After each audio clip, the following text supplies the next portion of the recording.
분비물에 피가 섞여 나와. 피? 혹시 이슬 아니야? 배도 아파?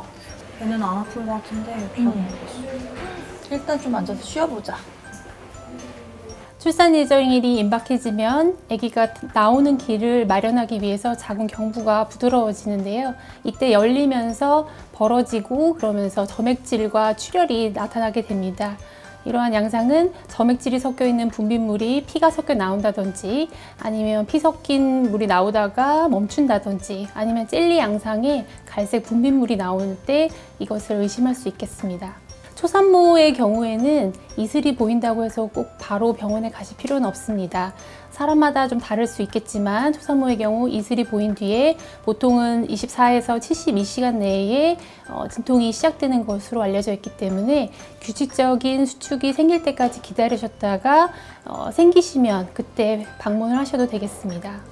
그런데 상대적으로 그 분만 진행 속도가 빠른 경산부의 경우에는 이슬이 보이기 시작했을 때 병원에 가실 준비를 하시고 진통이 시작되면 바로 병원으로 가셔야 되겠습니다.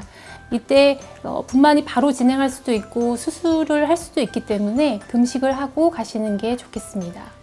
피가 덩어리째 나온다든지 아니면 지속적으로 출혈이 있는 경우에는 빨리 병원을 가셔야 되겠는데요. 여러 가지 원인이 있을 수 있지만 전치태반이라든지 태반 조기 박리 같은 경우에 이때는 산모와 태아 모두 위험할 수 있기 때문에 빨리 병원에 가시도록 하여야 되겠습니다.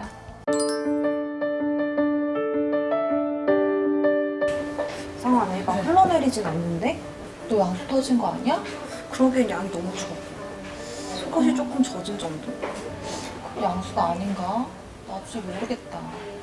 양수가 터졌을 때에도 여러 가지 양상이 나타날 수가 있겠습니다. 완전히 터진 경우에는 따뜻한 물이 소변처럼 주르륵 흐르거나 왈칵왈칵 쏟아지는 경우에 이렇게 말씀드릴 수 있겠고, 부분적으로 터졌을 때에는 양수가 분비물이 많은 것처럼 속옷에 젖는 경우도 있습니다. 이런 경우에는 평상시 분비물보다 양이 좀 많아진다든지 그런 경우에 의심을 해볼 수 있겠습니다. 양수가 터진 뒤 48시간 이후가 지나면은 태아와 양수 모두에 세균이 감염이 되는 양상이 생길 수가 있기 때문에 진통이 없더라도 바로 병원에 방문하셔야 되겠습니다. 이때 계속 물같이 셀 수가 있기 때문에 패드를 대주셔야 되겠고요. 걸어서 가시기보다는 차를 타고 가시는 게 좋겠고, 이때 목욕이라든지 좌욕은 하지 않고 가시는 것이 좋겠습니다. 보통 양수가 흐른 뒤에 24시간 이내에는 자연적으로 진통이 생기지만 그렇지 않은 경우에는 만삭이라면 촉진제를 이용하여서 유두분만을 할 수도 있겠고요. 상황에 따라서는 제왕절개를 시행할 수도 있겠습니다. 보통 출산의 징후는 진통이 시작되어서 자궁 입구가 열려서 병원에 오시거나 아니면 양수가 터져서 시작되는 경우로 나뉠 수가 있겠습니다. 이때 만삭의 경우에는 이 양막이 점점 약해지기 때문에 압력이 가해진다든지 감염 등의 원인으로 양막이 터져서 양수가 흐르면서 양수 파막이 되는 것으로 알려져 있습니다.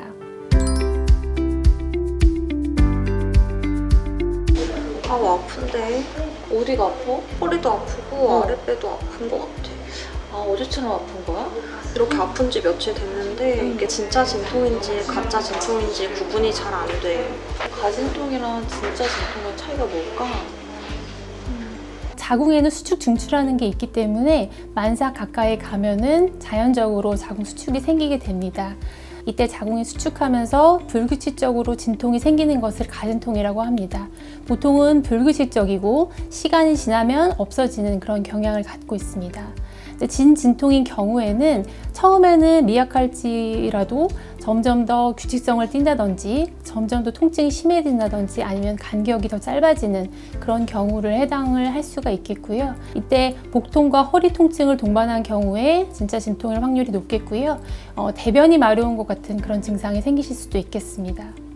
가진통도 통증을 유발할 정도로 수축이 있을 수가 있습니다. 그리고 만삭의 경우에는 보통 산모들이 수축이 언제 생기는지 항상 이제 긴장해서 보고 있기 때문에 더 그럴 수도 있겠는데요. 이때 좀 도움이 될 수 있는 거라고 한다면 시계를 보시면서 나의 수축이 얼마나 규칙적인지, 점점 더 짧아지는 건 아닌지, 시간이 지나면서 점점 더 아파지는지를 확인하시면 이 둘의 그 구분을 할 수가 있겠습니다.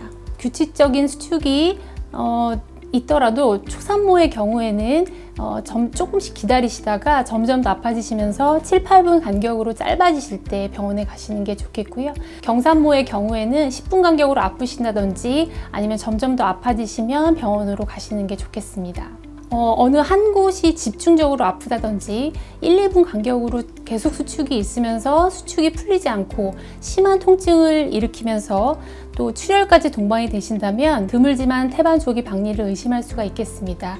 이런 경우 산모와 태아 모두 위험할 수 있기 때문에 바로 병원에 가시는 게 좋겠고요. 출혈이 많은 경우에도 병원에 빨리 가시는 게 좋겠습니다.